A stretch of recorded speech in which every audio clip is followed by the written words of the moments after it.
50 வருஷத்துக்கு chief minister இருப்பார்.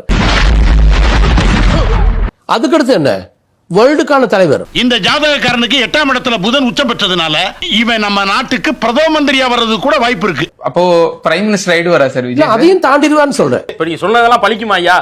ஒன்னும் பலிக்காது. வருஷம் சொல்லிக்கிட்டு இருக்கேன், எதுவும் பலிக்கிறது இல்ல. சும்மா உன்ன போது பலிக்கும். அதுக்காக எல்லாரும் நம்பிக்கிட்டு இருக்க கூடாது. நான் பொழுது போல வீட்டுல உட்காந்துருக்கேன், சரி உட்காந்து பேசிட்டு இருக்கேன், எனக்கு காசு தராங்க, நீங்க எல்லாம் பாத்துட்டு இதை உட்காந்து 1/2 மணி நேரம் பாக்குறீங்க, முண்டமே வேஸ்ட் ஆவாக்கு டைம். ஏஞ்சி வேலைக்கு போ. எத்தனை ஒரு பஞ்சாயத்தடா முடிச்சு வச்சு பாரு, நமக்காக அம்பட்டு பெண்ணும் பிள்ளை குட்டியோட வெயில்ல காத்து கிடக்குறாங்களே. ஜோதிடத்தின் மீது திரு விஜய் அவர்களுக்கு நம்பிக்கை இல்லை. பெரிய நம்பிக்கை இல்லை. ஆனா நம்பிக்கை இருக்கு. இல்ல நம்பிக்கை இல்லைன்னு தான் சொல்லுவேன். நம்பிக்கை இல்லை, பெரிய நம்பிக்கை இல்லை. காலங்காத்தால ஒரு ரூசு போயிட்டு வந்து சிக்கிட்டமே, இவனை இவன் ரூட்லயே பேசி அனுப்பிச்சிட வேண்டியதான். ஆனா நம்பிக்கை இருக்கு. இல்ல நம்பிக்கை இல்லைன்னு தான் சொல்லுவேன். நம்பிக்கை இல்லை, பெரிய நம்பிக்கை இல்லை. இது இருக்கு ஆனா இல்ல. அவருக்கு பெருசா ஜோசியத்துல நம்பிக்கை இல்லைங்கிறாப்ல. அப்ப அவர் கேக்குறாப்ல, அப்ப நம்பிக்கை இருக்கு பெருசா இல்லையா? இல்ல என்னைய கேட்டா நான் பெருசா இல்லைன்னு தான் சொல்லுவேன். தப்பிக்கிற பெருசா இல்லைனாக அப்ப இருக்கிற அது எதுக்கு பயப்படுற? எதுக்கு ராஜா பயப்படுற? சொல்லு, நீ தான் தைரியமான ஆளத்தை சொல்லு, சொல்றா. ஜோசியம் சரிதானே, நீ அந்த தொழிலெல்லாம் பாக்குற? ஆமா ஆமா ஆமாங்க, ஜோசியம் பாப்பாருங்க, அவரு ஜோசியத்துல நம்பிக்கை உள்ளங்கன்னு சொல்லிட்டு போய் என்ன ஏன் பயப்படுற? இன்னார்தான் கோபால சொன்னான்னா பின்னால எதுவும் பிரச்சனை வரும்னு யோசிக்கிறானே. என்னடா கோபால, அப்படித்தானே? இல்ல அவரே மொட்டை அடிக்கும் போது முடிய மட்டும் இல்ல மூளையை சேர்த்து வலிச்சு வச்சுட்டாங்க. ஒரு நல்ல மனிதனை, அறிவுள்ளர் சமுதாயத்திலிருந்து வந்த ஒரு மனிதனை பிராமணர்களுக்கு மூல வலிமை ஜாஸ்தி. அறிவுள்ளர் சமுதாயத்திலிருந்து வந்த ஒரு மனிதனை கொடுக்குற வாய்ப்பு நினைச்சுதான் கொடுத்திருப்பாரு எனக்கு தோணும் சார். உங்களை எதிர்க்கிறவங்க எல்லாம் என்ன சொல்றாங்க? 1000 தான் இருந்தாலும் அவர் இதுக்கு முன்னாடி ஜோதிடம் தான் சொல்லி கொண்டிருந்தார். சூப்பர் ஸ்டார் ரஜினி சார்ல இருந்து ஜோதிகா வரைக்கும் அத்தனை பேருக்கு நாம தான் ஆஸ்தான ஜோதிடர். நம்ம கிட்ட கேட்காம ஒரு பைசா அட்வான்ஸ் வாங்குறது இல்ல, புது படம் ஆரம்பிக்கிறது இல்ல. அவரை கொண்டு வந்து எப்படி முதலமைச்சருக்கு சிறப்பு அதிகாரியாக நியமிக்க முடியும்? என்னடா என்கிட்ட அழகு இல்லையா, அறிவு இல்லையா, திறமை இல்லையா, பாடி இல்லையா? பக்கத்துல அருவா இல்லையா, அவன் அப்படியே வெட்டிடுறேன். பின்ன பாடி இல்லையா, பாவடை இல்லையா சொல்லிட்டு இருக்கா. ஏதோ பண்ணு திங்கிற போட்டியுமா நானும் கலந்துக்கிறேன்றான். எனக்கு எப்படி பொலிட்டிசைஸ் பண்றதுன்னு தெரியும், ஒரு பார்ட்டிக்ஸ் சொல்யூஷன் எடுக்கிறதுக்கு எனக்கு தெரியும், எனக்கு நல்ல அனுபவம் இருக்கு. உங்களுக்கு தேசபக்தி தெரியாது, ஹிஸ்டரி தெரியாது, நாட்டுக்கு எவ்வளவு கடன் இருக்குன்னு தெரியாது. இதுல ஏதாவது ஒரு ரெஸ்பான்ஸ் எடுக்காத உங்ககிட்ட? நாங்க ஓட்டு போட்டிருக்கோம் சார். எம்எல்ஏ எலெக்ஷனுக்கா, எம்பி எலெக்ஷனுக்கா தெரியாது. பார்லிமெண்ட்டுக்கா, ராஜ்யசபாக்கா அதுவும் தெரியாது.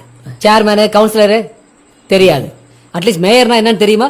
18 வயசுக்கு மேல இருக்கவங்களாம் மேயர் சார். டேய் அது மேஜர்ரா.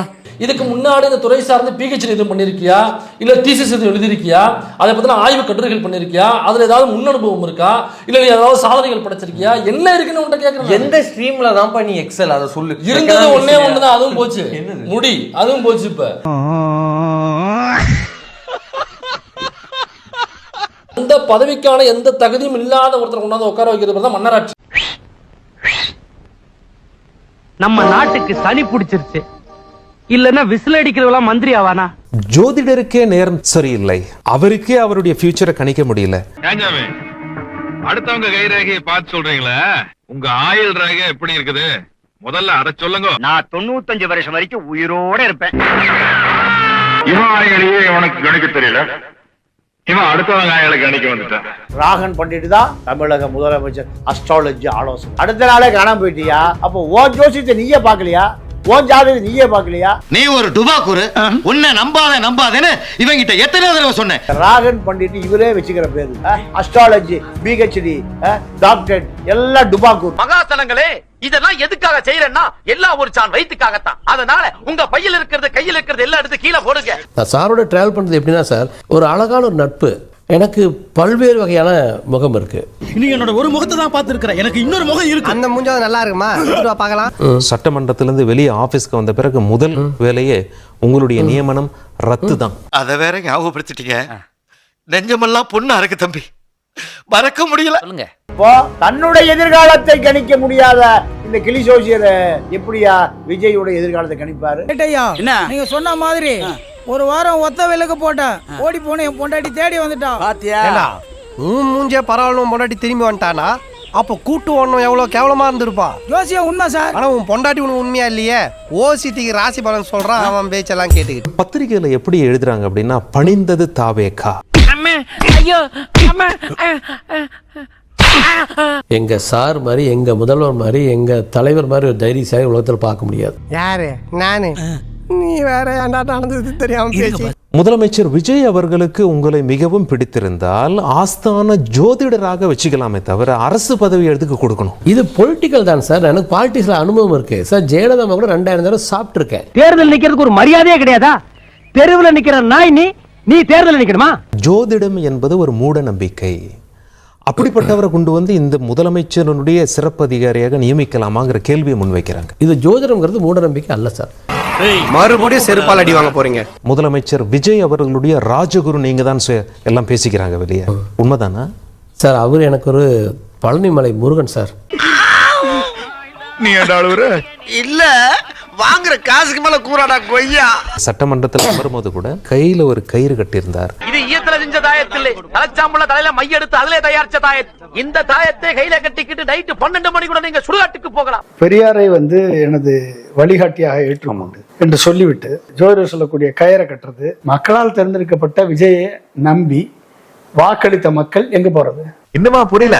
நம்மள நம்பி ஓட்டு போட்ட ஜனங்களுக்கெல்லாம் காரியம் முடிஞ்சதுக்கு அப்புறம் நாம போடுற பட்ட நாமம். பாஜகவுடைய பிளான் தான் அந்த ஜோசியர் விஜய பக்கத்திலேயே மெயின்டைன் பண்றது. விஜய் இந்த பண்டிட் மூலமா மெயின்டைன் பண்றாங்க. இப்பதானே நம்மால முதலமைச்சர் பதவி ஏத்திருக்காரு. அவர் பேருக்கு தான் முதலமைச்சர், பவர் பூரா எனக்கு தான்.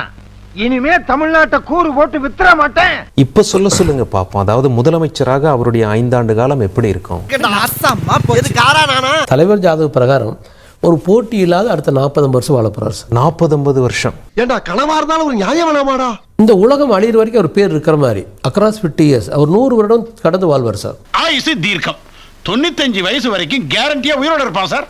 அப்படி திரு விஜய் அவர்களுடைய ஜாதகத்துல உங்களை பொறுத்த வரைக்கும் நீங்க என்னத்தை பார்த்தீங்க? இனிமேல் இன்னொரு முறை அந்த மாதிரி ஒரு பிறப்பே இல்லை. ஸோ அந்த மாதிரி ஒரு அதிசய பிறப்புன்னு எனக்கு தோணுச்சு. நீ எல்லாம் பிறந்ததே ஒரு சாபக்கேடு. முடிஞ்சா இன்னைக்கே போய் செத்துரு, மறுபடியும் பிறந்து வா. அப்போது உனக்கு ஓலை ஒழுங்கா வருதான்னு பார்க்கலாம். இவர் உண்மையாலுமே கடவுளால் படைக்கப்பட்ட இந்த ஜனங்களை காப்பாற்றுறதுக்கான வந்த ஒரு தேவதூதனா எனக்கு பட்டுச்சு. ஏடா 42 பேர் கொலை பண்ணான் விஜய். அவன் போய் பொந்துல பூந்துக்கணும். போலீஸுக்கு பயந்து ஓடி போன பாடூஸ் பசங்கடா. பாடா பாடுன்னு அர்த்தம்? கெட்ட வார்த்தை. கெட்ட வார்த்தையா? என்ன வார்த்தை இது? தெரியல, எனக்கு தெரியல அந்த வார்த்தை. பாடுன்னு என்ன வார்த்தை? அவங்க ராம்பார ஒருத்தன் இட்டுன்னு வட்டா இட்டுன்னு போட்டா ஏஞ்சிக்கவா 85 பாத்துறான் பாரு. அவன் பேருனா புஷி ஆனந்தன். அவன் இந்த நிர்மல் குமார், என் மயில்குமார், ராஜமோகன், என் லோடா மோகன், அத்தனை பேர் ஓட்டிங்களடா. ஏன்னா இப்படி சின்ன பையல போட்டு அடிச்சுக்கிட்டு இருக்க? ஆறு இவனா சின்ன பையன் மூஞ்சிய பாரு. இது பெருசா வந்தா 20 ரேப்பு 10 கொலை பிஞ்சு குழந்தைய கழுத்தை கடிச்சே கொண்டுறியா. இந்த திமுக சரியா அந்த அரசாங்கத்தை எடுத்துட்டு போகல. இந்த கலாச்சாரத்தை மாற்றி அமைக்கக்கூடிய சக்தியை வருவாருன்னு எனக்கு தோணுச்சு. புடுங்குங்க, அதெல்லாம் ஒரு கணிக்க மாட்டாங்க, அவ்வளவுதான். இப்படி பேசும் ஒரு ஆள் இந்த வீடியோ கொஞ்சம் பார்த்துட்டு வாங்க. இனிமேல் சினிமா, தமிழ் சினிமா எதிர்காலத்துல இப்ப விஜய் அஜித் லீடிங்ல போயிட்டு இருக்காங்க. யார் டாமினேட் பண்ணுவாங்க? 2 பேர்ல இல்ல யார புதுசா? இல்ல எனக்கு தெரிஞ்ச வரைக்கும் எப்படி இந்த எம்ஜிஆர் சிவாஜி, அப்புறம் கமல் சார், ரஜினி சார், அந்த மாதிரி இவங்க 2 இன்னொரு 15 வருஷத்துக்கு தொடருவாங்க.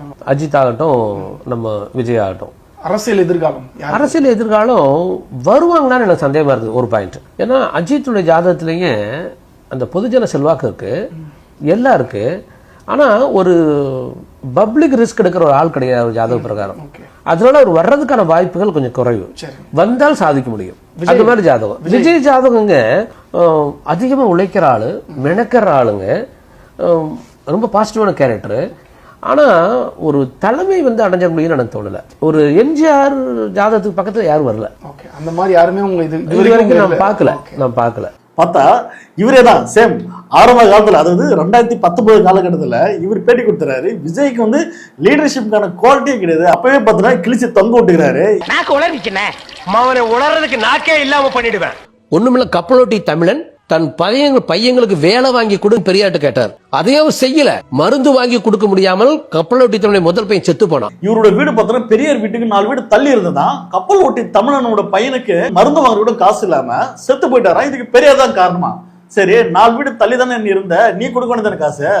காசு இல்லப்பா, காசு என்ன அடிச்சு விடுற? அதாவது இன்னைக்கு உனக்கு பதவி கிடைக்காத ஒரு வெறியில பைத்து பிடிச்சு தலைக்கு ஏறி முத்தி போய் பெரியார போற போக்குல கடிச்சிட்டு இருக்கு.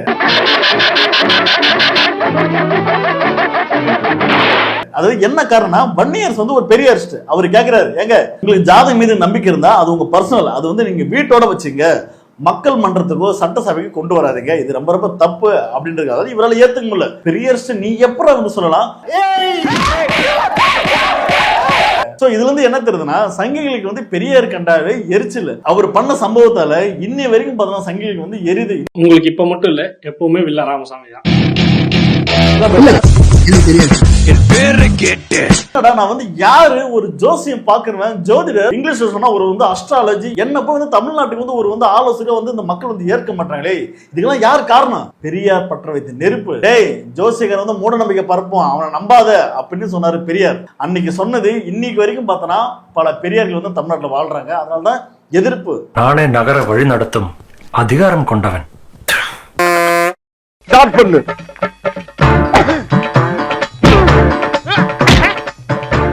இங்கிட்டு வா. அப்படியா